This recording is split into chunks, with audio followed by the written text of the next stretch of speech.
1 in 8 women are suffering with PCOS. ఇవాళ ఈ women's health day సందర్భంగా మీ అందరితోటి నేను ఒక లేటెస్ట్ న్యూస్ని పంచుకుందాం. Hello everybody, welcome to truly nutrition. ఇన్నాళ్ళుగా మనకి చెప్పుకుంటూ వస్తున్న PCOSని రీసెంట్గా PMOSగా రీనేమ్ చేశారు.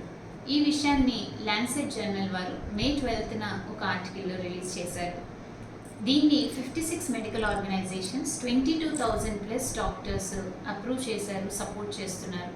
ఇన్నాళ్ళుగా PCOS ఒక రిప్రొడక్టివ్ ఇష్యూగానే పరిగణించారు హెల్త్ కేర్ ఇండస్ట్రీ వాళ్ళు.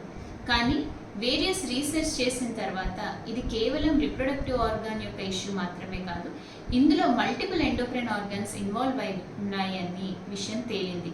దాంతో దీని పేరుని PCOS నుంచి PMOSగా మార్చారు. PMOS అంటే ఏంటంటే పాలీఎండోక్రైన్ మెటబాలిక్ ఓవేరియన్ సిండ్రోమ్.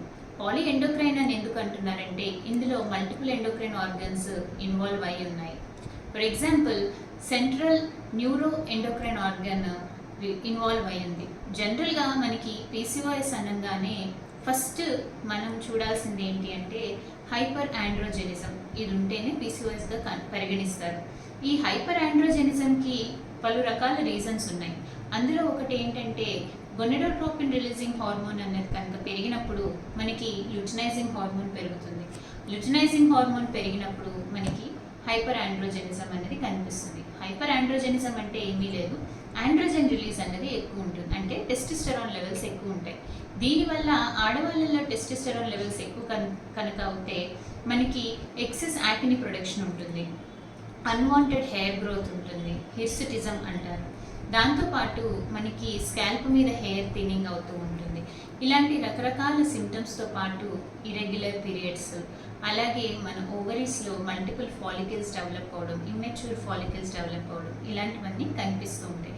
దీన్నే మనం హైపర్ ఆండ్రోజెనిజం అని అంటారు.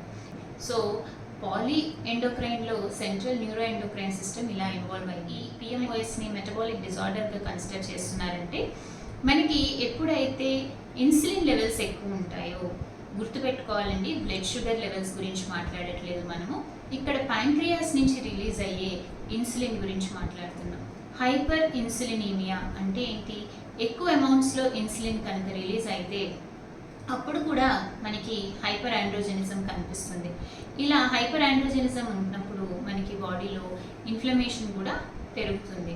సో ఇలాగా PMOS ఒక మెటబాలిక్ కనెక్షన్ కూడా ఉంది, ఎందుకంటే ఇన్సులిన్ అనేది very important metabolic hormone. So ఇలా హైపర్ ఇన్సులినీమియా వల్ల మనకి ఎడిపోస్ టిష్యూ ఫార్మేషన్ జరుగుతుంది, ఇన్ఫ్లమేషన్ పెరుగుతుంది. సో కావాల్సిన అమౌంట్ కంటే ఎక్కువ ఇన్సులిన్ రిలీజ్ అయినా సరే మనకి హైపర్ ఆండ్రోజెనిజం జరుగుతుంది. దాంతోపాటు ఫాలిక్యులోజెనిసిస్ జరుగుతుంది ఓవేరియన్లో. సో ఓవరీస్లో మనకి మల్టిపుల్ ఫాలికల్స్ ఫామ్ అయ్యే ఛాన్సెస్ ఉంటాయి. This is how metabolism is involved in this ovarian syndrome. Coming to the next, hormone involvement ఎక్కడి నుంచి వస్తుందంటే ఓవరీస్ నుంచి. సో ఇదంతా కూడా ఎక్కడ జరుగుతుందండి? మన ఓవరీస్లో జరుగుతుంది. సో ఈ హైపర్ ఆండ్రోజెనిజం వల్ల, హైపర్ ఇన్సులినీమియా వల్ల మనకి increased levels of anti Mullerian hormone AMH levels కూడా పెరుగుతూ ఉంటాయి.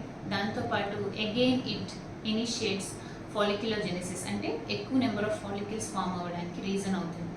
దానివల్ల ఇదంతా కూడా మనకి ఓవేరియన్ ఏరియాలో ఓవరీస్, యుటరస్ ఇవన్నీ ఇన్వాల్వ్ అవుతుంది, రిప్రొడక్టివ్ సిస్టమ్ ఇన్వాల్వ్ అవుతుంది. కాబట్టి దీన్ని ఓవేరియన్ సిండ్రోమ్ అని అంటున్నాం.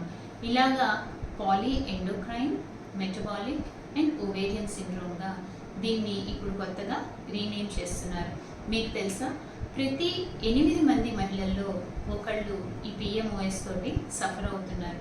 దీనికి మనం మేజర్గా చేయాల్సిన విషయాలు ఏంటి? ఒకటి, టైంకి ఆహారం తీసుకుని టైంకి నిద్రపోవడం. రెండోది, ఖచ్చితంగా 45 minutes to 1 hour of exercise ప్రతి మహిళ చేయాల్సిన అవసరం ఎంతో ఉంది. ఇందులో 2 రోజులు రెసిస్టెన్స్ ట్రైనింగ్ కానీ స్ట్రెంగ్త్ ట్రైనింగ్కి కానీ మనం కేటాయిస్తే చాలా మంచిది. మనం తీసుకునే ఆహారంలో కూడా మనం whole grains, vegetable, fruits, nuts and seeds, eggs, వీటికి కనుక మనం ప్రాముఖ్యత ఇస్తూ తీసుకుంటే అండ్ మన డైట్లో ఎక్కువ ప్రోటీన్ ఉండేలాగా చూసుకున్నా సరే మనకి ఇలాంటి PMOS అన్న సిండ్రోమ్ రాకుండా ఉంటుంది. మన లైఫ్ స్టైల్ అన్నది సక్రమంగా ఉంచుకోవాలి. This is one of the life style disorder. So all women Keep your health as your priority. Prioritize your health on this Women's Health Day and start eating healthy. Sleep on time, reduce your stress levels, and do exercise every day. I hope this video helps you. Thank you.